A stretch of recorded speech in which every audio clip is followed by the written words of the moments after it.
അതെ, ഞാൻ ഇങ്ങോട്ട് ഇറങ്ങി വന്നതേ ഇത്തരം കാര്യങ്ങൾ പറയാനല്ല. ഇലക്ഷന്റെ തലേ ദിവസം മുതല് ഞാൻ ഈ ഋതികയെ ശ്രദ്ധിക്കുന്നു. ഇതുവരെ ഇല്ലാത്തൊരു ടെൻഷൻ. നിങ്ങൾ വലിയ മുഹമ്മദ് അൽ മൻസൂരിയുടെ ആളല്ലേ, എന്നിട്ട് ഇംഗ്ലീഷ് അറിയാത്തെന്താ? അതിന് അങ്ങേരെ അറബിയല്ലേടാ. അറബിയിൽ ഞാൻ എത്ര വേണമെങ്കിലും സംസാരിക്കാം. എന്നിട്ട് ആ റൂമർ എന്താന്ന് പറഞ്ഞില്ല. ആ പിന്നെ വോട്ടിന്റെ തലേന്ന് രാത്രി അടിയൂർക്കരയിൽ മൊത്തം കറണ്ട് ഇല്ലായിരുന്നു. അതുകൊണ്ടെന്താ? അവിടെ ആടി ആടി നിന്ന 10,000-കണക്കിന് വോട്ടുകൾ ഉണ്ടായിരുന്നു. രാഖി രാമായണം റോന്തു ചുറ്റുന്ന പല വണ്ടികളും ഉണ്ടായിരുന്നു. കാശറിഞ്ഞ് വോട്ട് മറിച്ച് കാണും. ഈ കളി പലയിടത്തും നടന്നിട്ടുണ്ട്. അനന്തപിള്ളയുടെ ആളുകളായിരിക്കും വോട്ടിങ്ങനെ മറിക്കുന്നത്. എന്തായാലും ഫലം പുറത്തു വരട്ടെ. ഇത്തവണ എന്തായാലും വർമ്മ സാറിന്റെ കാര്യത്തിൽ നിരാശപ്പെടേണ്ടി വരും. അതൊരു വലിയ അടിയായി പോകും. നിന്റെ അനിയത്തി ജയിക്കുവോടാ? രുക്മിണിയുടെ മരുമോള് ശ്രീലക്ഷ്മി. ഞാൻ പറഞ്ഞില്ലേ, മൊത്തം അട്ടിമറിയായിരിക്കും.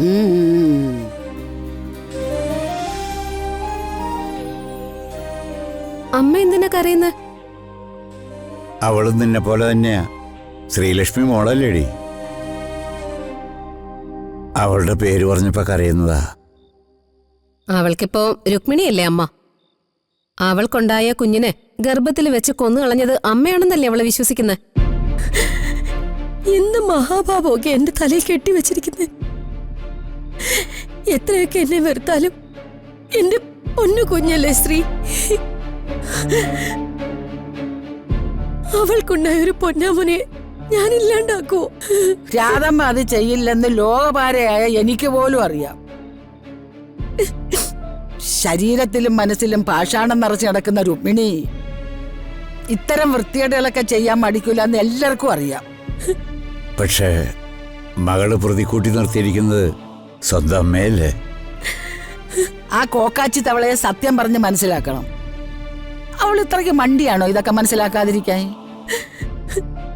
ഒരമ്മായിയമ്മ പുന്നാരം എന്ന് വെച്ചാ രുക്മിണി നാലുകരയ്ക്കും ദേവതയായ കാവിലമ്മയല്ലേ? ആ സത്ത് എല്ലാവരോടും കൂടി ഞാനൊരു കാര്യം പറയാം. കുഞ്ഞിന് നഷ്ടപ്പെട്ടതിന് കേസ് കൊടുത്തപ്പോ രുക്മിണി കോമ്പൻസേഷൻ എന്നും പറഞ്ഞ് 15 ലക്ഷം രൂപ രാജു അളിയന്റെ മേടിച്ചില്ലേ അന്ന് ആ പോലീസ് സ്റ്റേഷനിൽ വെച്ച്? അങ്ങനെ ഒരു അടിവലി ഇതിനിടയ്ക്ക് നടന്നല്ലേ? ആ കാര്യം ശ്രീലക്ഷ്മിയോട് തുറന്നു പറഞ്ഞ അവളുടെ തെറ്റിദ്ധാരണ മാറില്ലേ? അത് അവൾ ആരെയും പറയട്ടെ, നമ്മളാരും ഒരു വാദത്തിനും പോണ്ട. ലോകത്തിൽ ഒരുപാട് അമ്മമാര് കരയുന്നത് മക്കളെ ഓർത്ത. അക്കൂട്ടത്തിൽ ഞാനും. ഇല്ല എന്റെ തലവിധി. സ്വന്തം അമ്മയെ അവിശ്വസിച്ചു പോയവര് ആ വഴിക്ക് പോട്ടെ. പെറ്റ വയറിന്റെ വേദന മനസ്സിലാക്കാത്തവളെ കാലം പഠിപ്പിച്ചോളും. ഹരീഷിന്റെയും ശ്രീയുടെയും ബന്ധം ആലോചിച്ചപ്പോ തന്നെ ഞാൻ അന്നേ പറഞ്ഞതാ ഈ ബന്ധം നമുക്ക് വേണ്ടാന്ന്. പയ്യൻ കൊള്ളാഞ്ഞിട്ടല്ല, ഇങ്ങനെയൊരു മാരക വിഷമാണല്ലോ അവന്റെ അമ്മ. എല്ലാം കലങ്ങി തെളിയൊരു ദിവസം.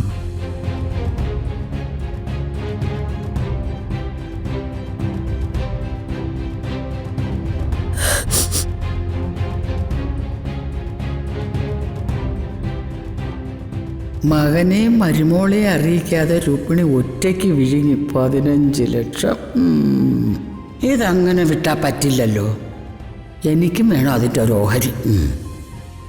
ഏതൊരു തിരഞ്ഞെടുപ്പിന്റെയും വിജയവും പരാജയവും ഒന്നും നമുക്ക് കൃത്യമായിട്ട് പറയാൻ പറ്റില്ല. പ്രവചിക്കാൻ നമുക്ക് ആർക്കും ഒരു സിക്സ് സെൻസും ഇല്ല. പക്ഷേ ഇതിനൊക്കെ ഒരു കോമൺ സെൻസ് ഉണ്ട്. നമ്മൾ ഈ മണ്ഡലങ്ങളിലൊക്കെ നടന്നതാ, പ്രത്യേകിച്ച് നമ്മുടെ മണ്ഡലമായ മാടപ്പള്ളിയിൽ. 140 മണ്ഡലങ്ങളും നമുക്ക് ഒരുപോലെയാണ് രാജു. അത് ഋതുവാണല്ലോ ഈ മുന്നണിയുടെ പൊളിറ്റിക്കൽ അഡ്വൈസർ. ജനസ് അതാണല്ലോ. അച്ഛന്റെ ഗുണം മകൾക്ക് കിട്ടാതിരിക്കുവോ? എല്ലാ മണ്ഡലങ്ങളിലും നമ്മൾ ജയിക്കണം. എങ്കിലും എന്നെ സംബന്ധിച്ചിടത്തോളം സെന്റിമെന്റ്സ് ഉള്ള മണ്ഡലം മാടപ്പള്ളിയ, വർമ്മ സാറിന്റെ മണ്ഡലം. ഈ മണ്ഡലത്തിലെ എല്ലാ വീടുകളിലും ഞാൻ കയറി ഇറങ്ങിയതാ. എല്ലാ വോട്ടർമാരെയും ഞാനും ഋതുവും ഒരുമിച്ച് കണ്ടതാ. ഋതുവിന്റെ മുഖത്ത് നോക്കിയാ എല്ലാവരും വർമ്മ സാറിന് മാത്രമേ വോട്ട് ചെയ്യൂ എന്ന് പറഞ്ഞത്. ആ മുഖങ്ങളിൽ നിന്ന് ഞാൻ വായിച്ചെടുത്ത റിസൾട്ടാ എന്റെ മനസ്സിലുള്ളത്. വർമ്മ സാറ് വോട്ട് ചോദിച്ചപ്പോ ചിരിച്ച മുഖത്തോടെ നിന്ന വോട്ടർമാര് സാറിനെ വോട്ട് ചെയ്യൂ. ഇനി അവര് മറിച്ച് കുത്തണമെങ്കിൽ ഋതു അവരോട് ചെന്ന് നേരിട്ട് പറയണം, എന്റെ അച്ഛന് നിങ്ങൾ ആരും വോട്ട് ചെയ്യരുതെന്ന്. അതേതായാലും സംഭവിക്കില്ലല്ലോ. അതുകൊണ്ട് നോ ടെൻഷൻ, നമ്മൾ ജയിക്കും. പടം നയിച്ചതേ ഋതുവാ, വിജയിച്ചേ പറ്റൂ. ആ, എന്താ രണ്ടുപേരും കൂടെ മുറ്റത്ത് നിൽക്കുന്നേ?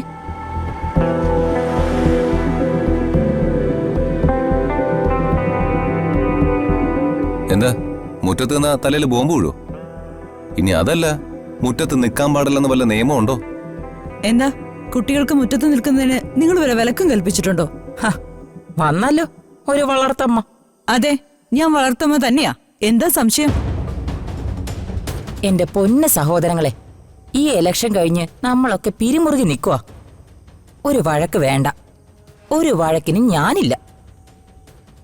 നിങ്ങൾക്ക് ചോറ് ഇവിടെയാണെങ്കിലും കൂറപ്പുറത്തല്ലേ ആ അനന്തംപിള്ളയുടെ മുന്നണിയില്. മകൻ ജയിക്കണം, മന്ത്രിയാവണം എന്ന് മാത്രമാണ് നിങ്ങളുടെ പ്രാർത്ഥന എന്ന് ഞങ്ങൾക്കറിയാം. പോട്ടെ ചെറിയമ്മേ, ഇനിയൊരു വഴക്ക് വേണ്ട. അതെ, ഞാൻ ഇങ്ങോട്ട് ഇറങ്ങി വന്നതേ ഇത്തരം കാര്യങ്ങൾ പറയാനല്ല. ഇലക്ഷന്റെ തലേ ദിവസം മുതല് ഞാൻ ഈ ഋതികയെ ശ്രദ്ധിക്കുന്നു. ഹ, ഇതുവരെ ഇല്ലാത്തൊരു ടെൻഷൻ. പ്രതാപൻ ജയിക്കില്ലാന്ന് ഉറപ്പുള്ളത് കൊണ്ടാണോ നിനക്ക് ഈ ടെൻഷൻ? അതെ, നിങ്ങളുടെ ആഗ്രഹം. വർമ്മ സാറ് ജയിക്കരുതെന്നുള്ള നിങ്ങളുടെ ആഗ്രഹ ഇപ്പൊ നിങ്ങൾ വിളിച്ചു പറഞ്ഞത്. നിങ്ങളുടെ സ്വപ്നം യാഥാർത്ഥ്യമാവില്ല. മകനെ 8 നിലയിൽ പൊട്ടുകയും ചെയ്യും. നോക്കിക്കോ. നിങ്ങൾ വാ, മകൻ പൊട്ടുന്നോടെ ഇവരുടെ അഹങ്കാരം കുറെ കുറയും. നിങ്ങൾ വാ. വാ.